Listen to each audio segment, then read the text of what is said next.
I need to change the audio output here. Okay, one more time, Marilyn. Can you hear us okay? I can hear you very well, and I hope you can hear me.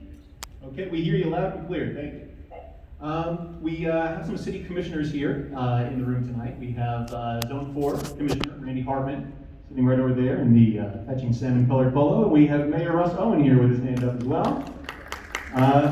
They are not a formal part of the presentation here in accordance with state sunshine laws, though after the Q&A session is complete, if you want to speak to them on an individual basis about elements of the charter, you're certainly more than welcome to do so.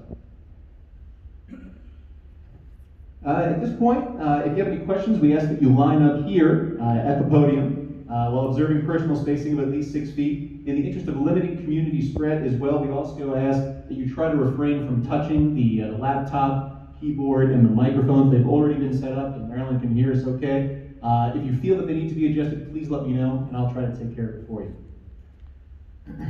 Finally, just one last note here. Just a friendly reminder, the purpose of tonight's event is to ask questions and get answers as part of a civil discussion. That said, provided the line isn't too long, please try to limit yourself to one primary question and one follow-up question. Just out of respect for your fellow audience members and for Marilyn. So let's go ahead and show her what new Smyrna Beach hospitality is all about. Just one final note, the Q&A session here will be recorded and published to the city's website and social media channels so the entire city can review it after the fact. If you're not comfortable with that, that's perfectly fine. I have cards that I can give you. If you'd like to reach out to me directly, you can certainly do so, and we'll get you that answer. Okay? Without further ado, I'll turn it over to you, Marilyn. Is there anything you'd like to say in opening before we begin? Yes, thanks a lot, Phil. Before I begin to respond to the questions, I just want to give a little information about my background so you all know who I am. I spent approximately 36 years as the director of the Institute of Government, and mostly at the University of Central Florida. And during that time, I had the opportunity to facilitate charter reviews for numerous cities throughout the state of Florida, going from very large cities like the city of Tampa to very small towns with about 2,000 residents. So a lot of experience in doing the kind of work that I did with the city of New Smyrna Beach. The city commission contracted with the Institute of Government at UCF, and since I'm still doing some consulting for them, they asked me to take the lead on this facilitation, which I was really happy to do. My role as the facilitator was not to tell the committee what they should decide or shouldn't decide, or what should be in the charter or not be in the charter, but it was really to guide them through the process, to make sure that they got through it on time, to provide background information, pros and cons on a lot of the issues that they would be discussing. So as you heard in the video, the committee was appointed by members of the City Commission, and they were very diverse in age, gender, residency, and certainly in thoughts and ideas. But it was important to understand for them and for you that this was an advisory committee, which means that while they made a recommendation to the City Commission, the City Commission was free to accept the recommendations, all of them, to reject all of them, to take some of them, to modify some of them, and that was how the process worked, not only in your city, but in most of the cities in the state of Florida. The advisory committee set some ground rules at the beginning of their meetings, and one of them was that they would deal with consensus for making decisions, meaning that they would have to really come to a lot of agreement, and any recommendation that did not receive an overwhelming support from most of the members of the committee would not be sent on to the City Commission. They felt that if they couldn't agree on something in a large part, there was no reason to submit it to the commission or to ultimately the citizens to vote on. So there was a final vote on these recommendations, and the 10 members of the committee were all in attendance at a virtual meeting, and they all voted in favor of the recommendations that were submitted to the City Commission. The City Commission then did its work by reviewing all of these recommendations. By and large, they accepted most of them. They did make a few changes of things that they felt needed to be changed. And that's what you're seeing on the ballot for the November election. Now it's up to you, the registered voters of New Smyrna Beach, whether you want to accept or reject these recommendations. And I want to assure you that my role tonight is not to be here as a proponent or an opponent of this charter change. I'm just here really to answer your questions and make it more clear to you if you're confused about some of the things or not sure how you want to vote. So with that said, if there's questions, I'm happy to respond to them.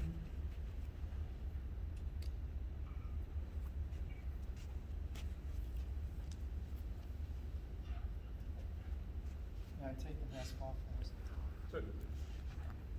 Hi, Marilyn. First of all, thank you for all of your effort. My name is Joe Kick. I live in Mission Bay.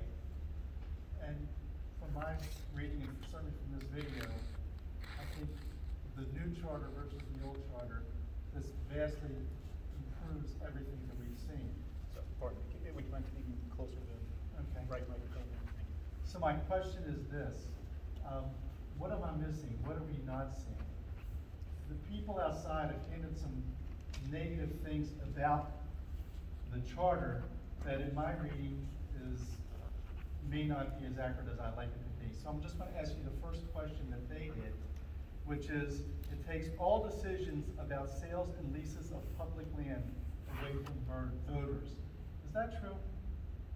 Well, right now, the voters have no say on the sale or purchase or leasing of public lands.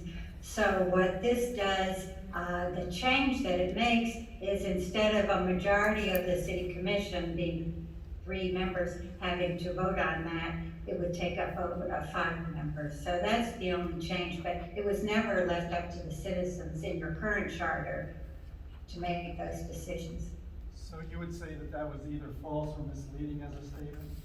Well, I would just say it's, I mean, right now, you don't have that authority, so the charter didn't change that relationship. The second statement it made, which is kind of confusing to me, it says, sets up commission to be prosecutor, jury, and judge. Do you know what they're referring to at all?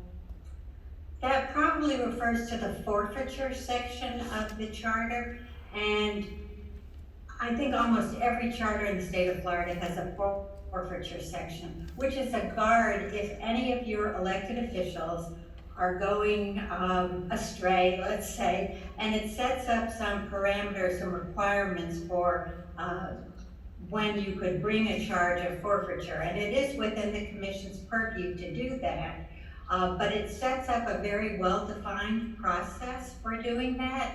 And due process, which is of course a constitutional right that everyone has, is safeguarded by the process that's set up here. And just to give you an example, because it was a Volusia County case, a couple of years ago, the city of DeBary brought forfeiture charges against their mayor. Their city commission did this, and they felt the mayor was in violation of their charter. Unfortunately, their charter didn't spell out a really good process, so it was very difficult for the city to go through that.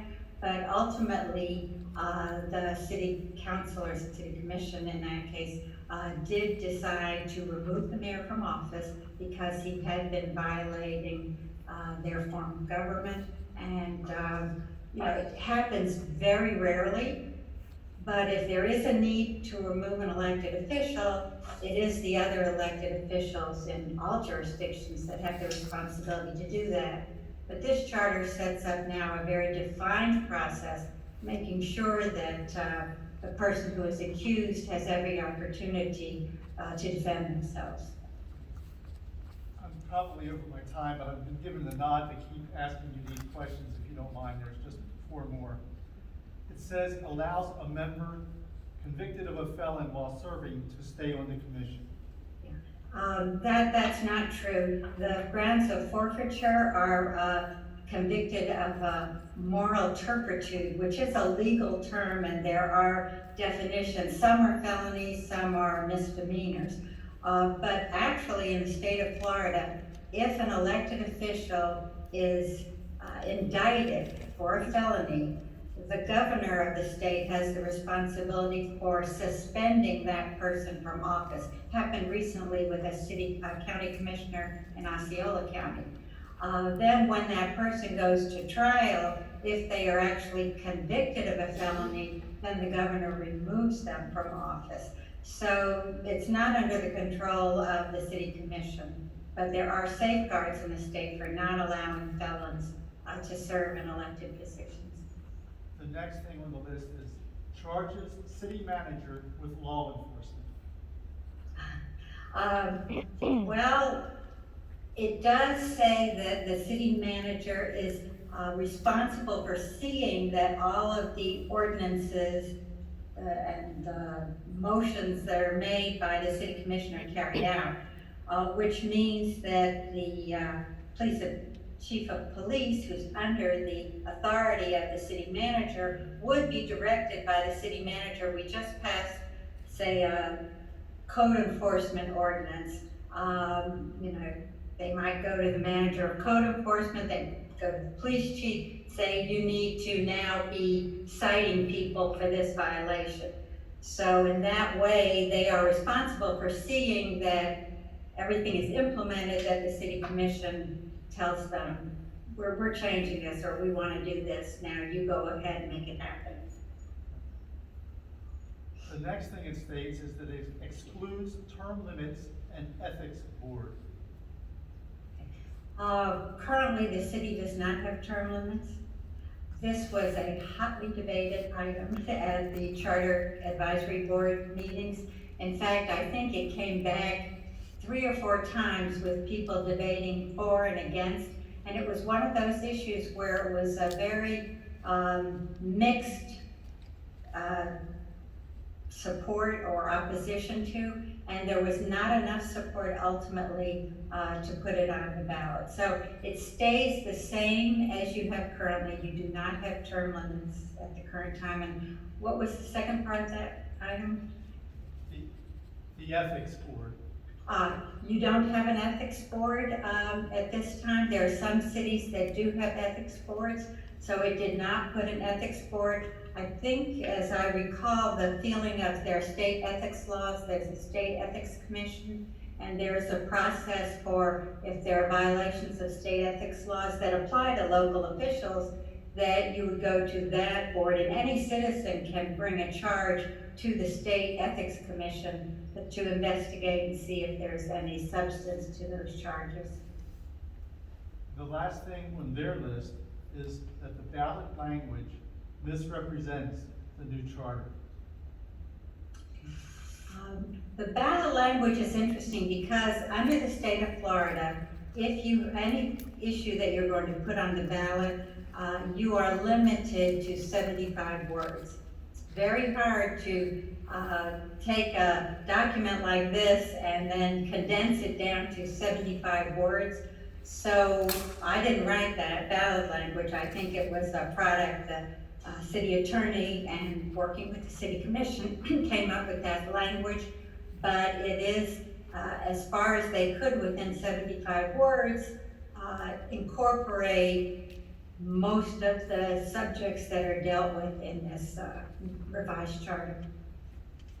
Thank you, Marilyn. That's all of them. I thank you for your hard work, and I think you've answered all the questions that they have presented.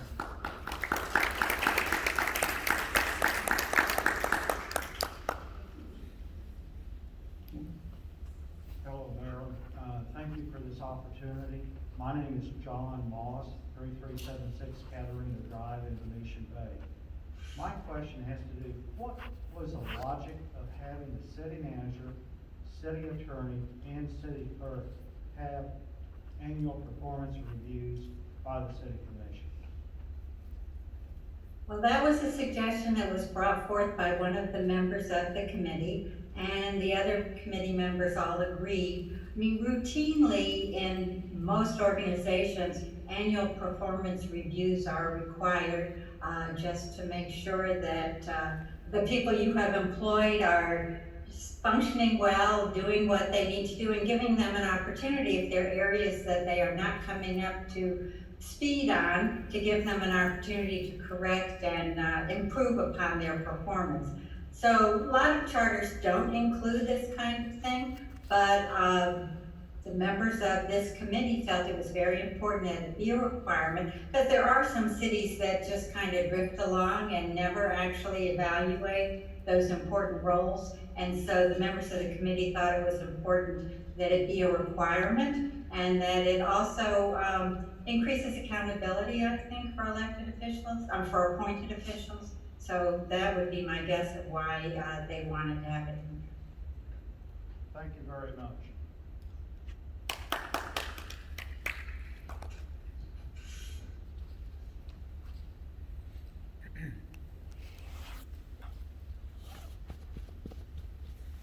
Marilyn, thank you for your input tonight, and thank you for the wonderful leadership you provided for this process. Whether the vote is up or down, I think that the city can be proud of the time and effort that went into this revision and process, so thank you.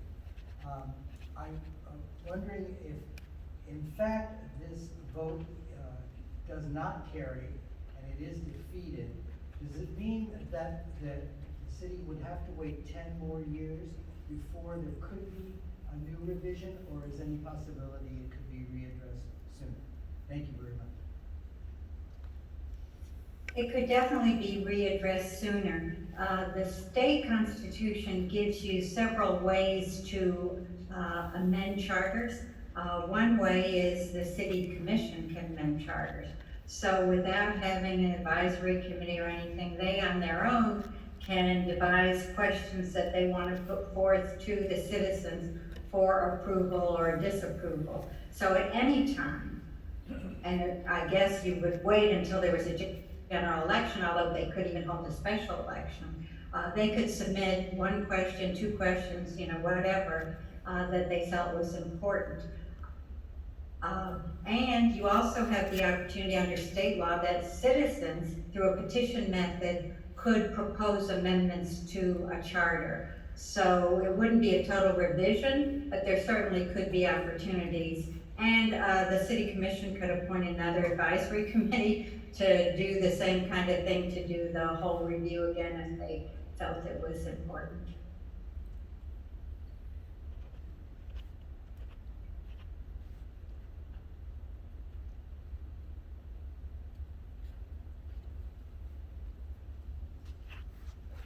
Marilyn, good afternoon. My name is Bob Cooper, and I just want to echo the thoughts of those who spoke before me about the time and effort and dedication that you and the other volunteers put in an effort to write the city's new charter. I do have one question, perhaps you can clarify. During the presentation, it was mentioned that all of the participants voted unanimously to approve the new charter as written. Yet during some of the correspondence that were afforded over the internet, I've been reading where that might not be accurate, where some of the participants that actually participated in writing the new charter were not in favor of the final draft. Perhaps you can clarify that? Yes, at the last meeting of the Charter Review Advisory Committee, there was a vote taken. And it was not just a raising of hands, but actually it was a roll call. So each member of the committee was asked to vote yea or nay on the final document and the report that was sent to the city commission. And at that time, there were 10 members still serving. One initial appointee had dropped out quite a few months before that period. All 10 were participating, all 10 voted yes. But certainly people could have changed their minds after that vote, and, on further reflection, they have decided that they're not in favor. But at the time of the final meeting, everyone was in support, and I think it was mentioned in the video, while the ground rules allowed for minority reports to be submitted along with the report to the city commission. And so anyone who had any points that they were not in agreement in the whole document certainly could have submitted those, and as far as I know, none were submitted.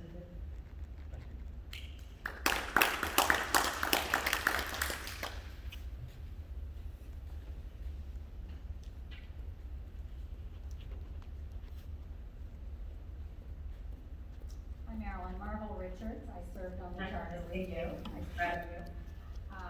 You were phenomenal, and the experience Thank you. was also a phenomenal experience.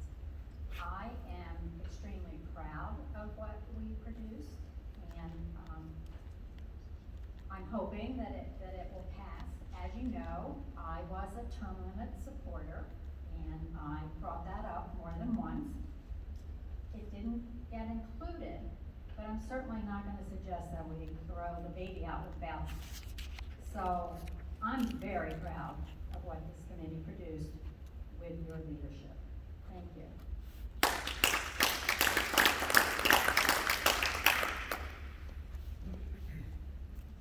Good evening. Good evening. I'm Karen Francis, and again, I would also say thank you to you and all the other volunteers for the many hours they dedicated.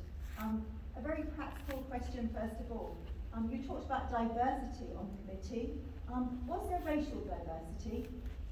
There was none. Okay. Yeah. And who actually appointed the committee members? They were appointed by the city commission. I don't know exactly how. I think the mayor had 3 appointees and each of the 4 commissioners had 2, but I'm not sure if I'm accurate on that, but they were all appointed by the elected officials. Okay, okay. One of the things that really perplexes me in a document like this, which is so large and so much in depth and so far reaching, is why, to make it easier for the voters, it was not broken down into segments, where there could be an opportunity to vote yes or no on each segment. Indeed, our fellow city just down the road, Edgewater, has done just what I suggested, and I actually think that is good practice. They broke theirs down into 9 segments, and so things like term limits, you can vote yes on one item and no on others. And I think that's much more helpful for the ordinary voter to understand and connect with. Well, I will, in some ways agree with you, and in other ways, for this particular case, tell you what a problem it would have been. So first of all, when the committee was deciding how they thought it should be presented to the voters, I gave them the option. You could do a series of questions, or you can do a 1 vote up or down the whole document. So the pros of doing a series of questions is, as you said, that you can pick and choose which ones you like and which ones you don't like. The problem that was presented by this charter revision is that it was a massive charter revision. I'm not familiar with Edgewater's charter, but most of the other cities I've worked with have done a series of questions because they were tweaking their charter. They were making a few changes here and there. If New Smyrna had decided to do that, my estimate was they would have had 50 at least questions to put on the ballot, which, as you know, is an enormous task for anyone to try to decide. And I had worked with 2 other cities who had done pretty much what New Smyrna as far as revising the entire document, not just tweaking it. And both of those cities had decided that they would do it just an up or down vote. So the downside is, if people vote no, you lose all the good things that people may like, as well as the things people don't like. But the ultimate decision was made by the city commission on the recommendation of the advisory committee, because they felt it was a good document and that the voters would be able to read it and understand it and determine if it was appropriate to support it or oppose it. Thank you.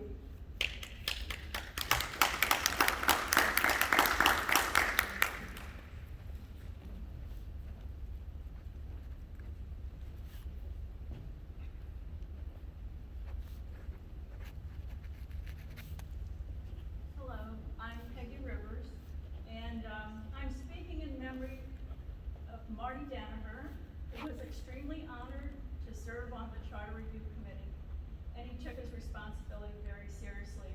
So I thank you, and I thank the committee for all of your and their hard work and time and effort. Marty was had an extreme desire for this to be successful for our citizens and our city government, and he felt that citizen participation and understanding was critical to its success. And I believe the city has done a remarkable job with informing our citizens and getting participation by having in-person meetings over time, as well as this fabulous video y'all put together. It was awesome. He was extremely proud of the preamble adopted by the committee. And in an email, Marty wrote, quote, "Its strength is the vision of the government we want, balanced with the components necessary to achieve that government. I want NSB to have the best government based on a proper charter and execution and implementation thereof with full understanding and support of our citizens." So with that, I just want to say, in spite of his health, he was very determined, and he completed his responsibility with the committee to the very end. And he was very proud of the work the committee had done. Even though everyone wasn't always in agreement, but everybody got their thoughts out and ideas out, and you did an outstanding job facilitating that. So thank you very much. Appreciate it.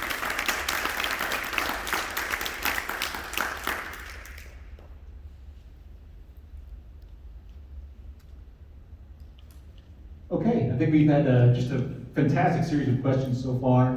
Is there anyone else here in the audience that would like to approach the podium and ask Marilyn a question? Going once? Twice? Okay, let me step closer to the mic here. So you, go ahead, that's fine. Okay, Marilyn, it looks like we're all wrapped up on this end. Thank you so much for taking the time out to continue this conversation about the city charter with us, and look forward to speaking with you again soon. Okay, well, good luck to all of you, so nice to be with you.